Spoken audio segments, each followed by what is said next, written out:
Снисходительство генерального секретаря за его заявление.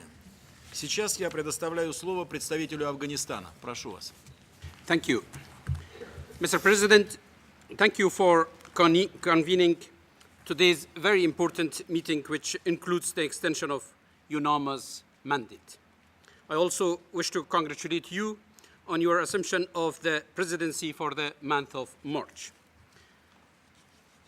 We convey our gratitude to the Secretary General for his remarks, his presence, and his report, which provides a comprehensive picture of the situation on the ground.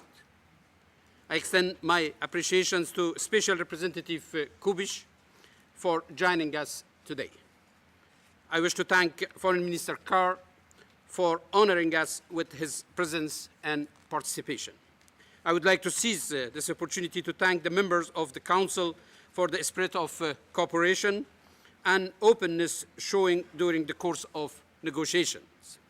A special thanks goes to Ambassador Quinlan and his team at the Australian mission for the able manner in which they led the process.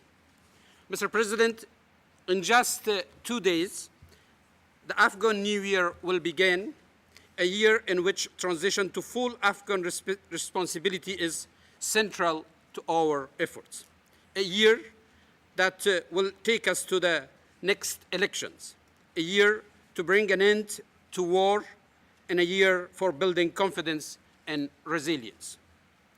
Since the adoption of UNAMA's mandate last year, Afghanistan and the international community undertook a new focus on the needs of the transition period, which involves strengthening peace and security and the realization of national priorities.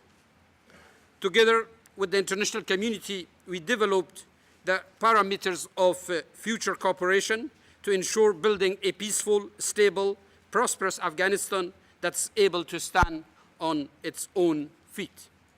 We did this through continuing dialogue with our partners and agreements made in Chicago last May, at the Heart of Asia Conference in Kabul in June, and in Tokyo in July.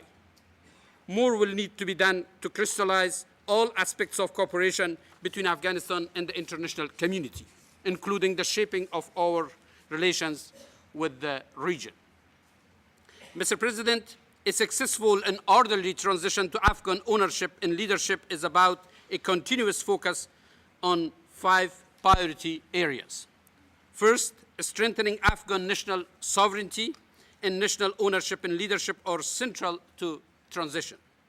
After more than a decade of shared efforts, a strengthening of sovereignty entails normalization through security, political, and economic transition. For Afghan people, national sovereignty means taking full responsibility for their destiny. With the announcement of the 4th tranche of transition this past December, assumption of full security responsibility by Afghan forces is more tangible than ever. By the end of this stage, 87% of the Afghan population will be living in areas where Afghan security forces are in charge of security. The Afghan people are keenly focused on a successful political transition, and all eyes are on the election next spring. The government of Afghanistan is committed to fair, democratic, transparent, and inclusive elections, in which the men and women of Afghanistan will again shape their political future. Preparation for elections are well underway. There is overwhelming consensus that a successful and credible election will be necessary for stability and lasting peace. At the same time, peace talks and reconciliation with the armed opposition are essential for a successful election. The Afghan government is doing its utmost to ensure the success of the reconciliation process. The High Peace Council has recently taken necessary steps to galvanize the reconciliation efforts. The support of the international community, and in particular, some countries in the region, are important for an Afghan-led and Afghan-owned reconciliation process. As we work to move the peace process forward, the role of the Security Council will remain imperative. and we welcome the adoption of Security Council Resolution 2082, which refined the Taliban sanctions regime in view of Afghanistan's leadership of the reconciliation process. Second, during transition in the decade of transformation to follow, the relationship between Afghanistan and our international partners will evolve. A strategic partnership agreement, such as those we finalized in the last 2 years, are key for shaping long-term relationship and for stability during transition and beyond. Afghanistan has established bilateral strategic partnership with a number of countries, including the agreement between Afghanistan and the United States, signed in May, which was followed by recognition of Afghanistan as a major non-NATO ally of the United States.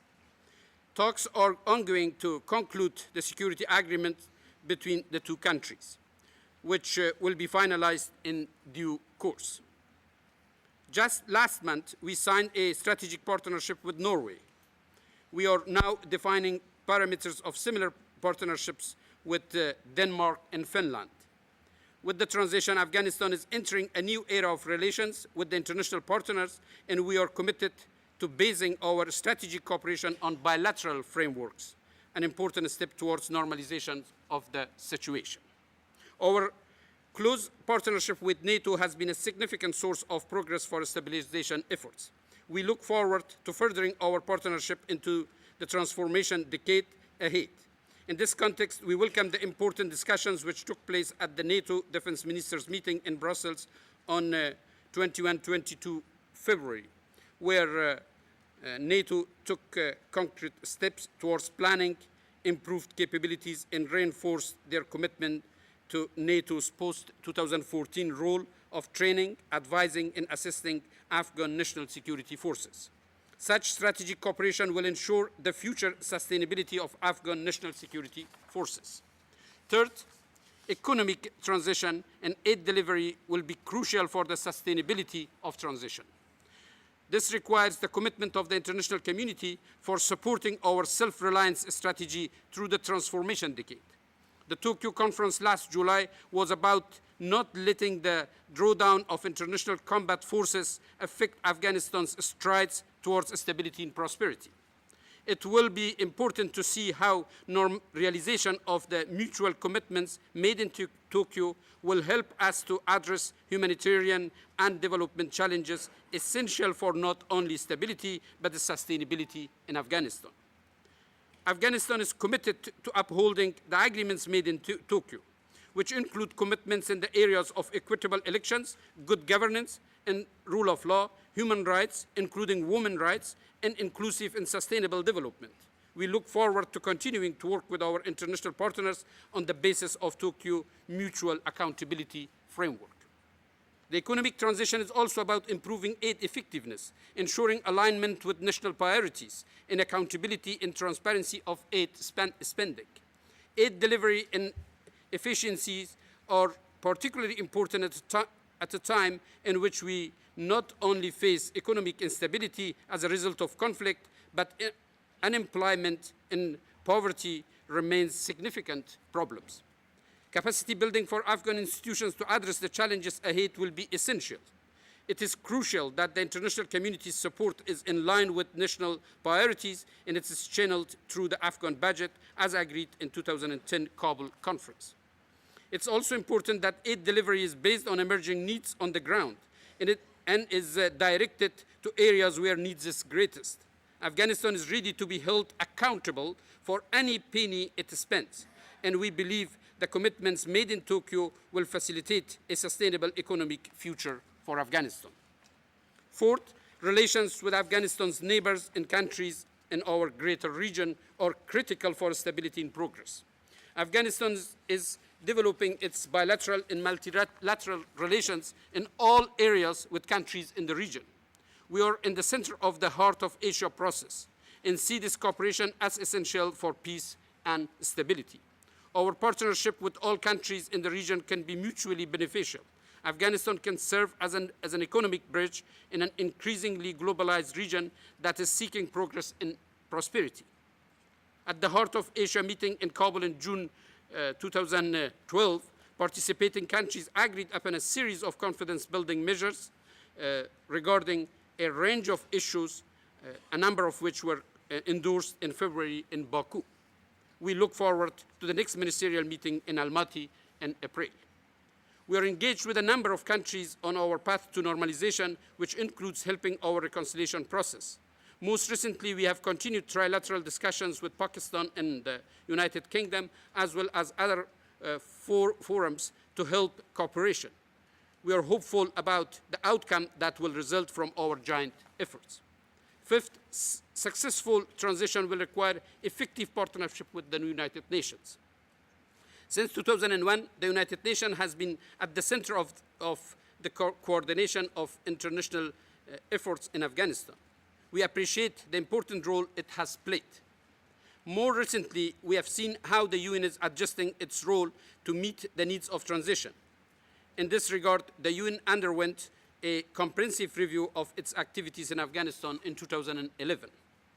In his recent report, the Secretary General emphasizes the importance of realigning the relationship between the international community and government of Afghanistan and reflection on the UN's role beyond transition.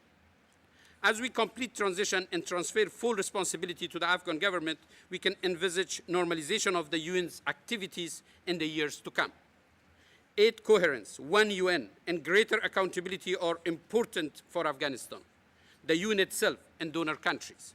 Afghanistan looks forward to close cooperation with UNAMA in the coming year as it continues its efforts towards the priority areas of good offices in support of Afghan-led political processes, human rights, development coherence, and coordination of humanitarian assistance.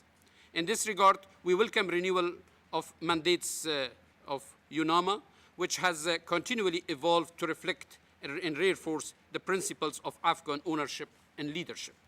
Mr. President, the end of transition will signal the beginning of a new chapter, one marked by national resilience and the strategic goal of self-reliance. While the nature of the international community's engagement with Afghanistan is evolving, their continued support will be vital.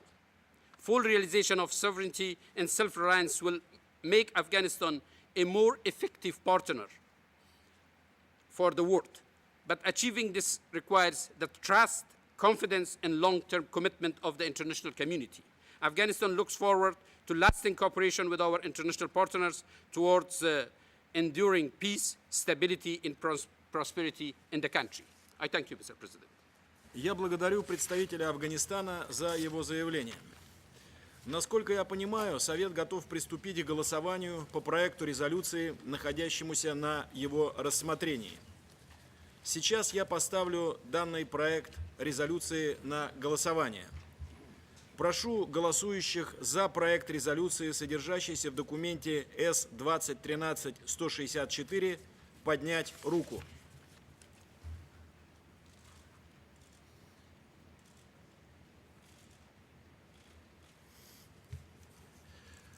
Результаты голосования следующие. За проект резолюции подано 15 голосов. Проект резолюции принимается единогласно в качестве резолюции 2096-2013 года. Сейчас я предоставляю слово членам Совета Безопасности. Я предоставляю слово его превосходительству